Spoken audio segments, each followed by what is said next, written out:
You've probably heard the hype before. Progressives could win every election if only young people turned out to vote. But here's what you probably don't know. It's already happening, and there's every reason to believe it's going to happen this November. Long story short, there are 70 million eligible young voters across the country, more than any other age group. And we are overwhelmingly progressive. But most candidates write us off. We vote at only half the rate of older generations.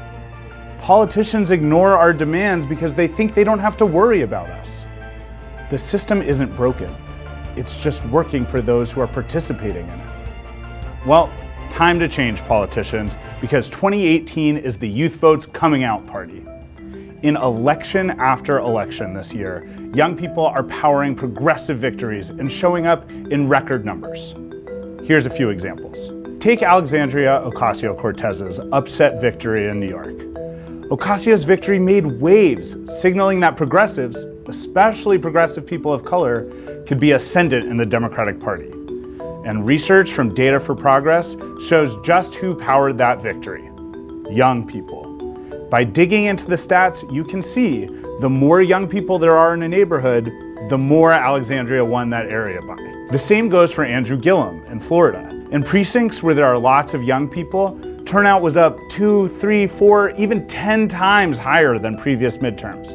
And in some of those places, Andrew was winning 3-1 over his opponents. Lastly, in the California primaries, young people helped Democrats make their way onto the ballot with crazy increases in turnout.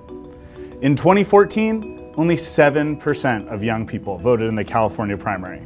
But this year, 17% of young people voted.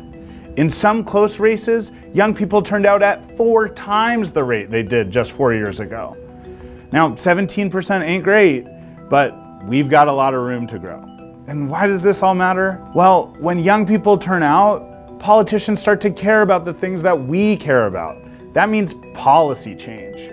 In Virginia, control of the state legislature came down to just 1 vote. Yes, 1 vote in 2017. And buoyed by record turnout from young people, Democrats gained enough seats to finally expand Medicaid, giving healthcare to 400,000 Virginians in need. And who do you think those folks who needed that most are?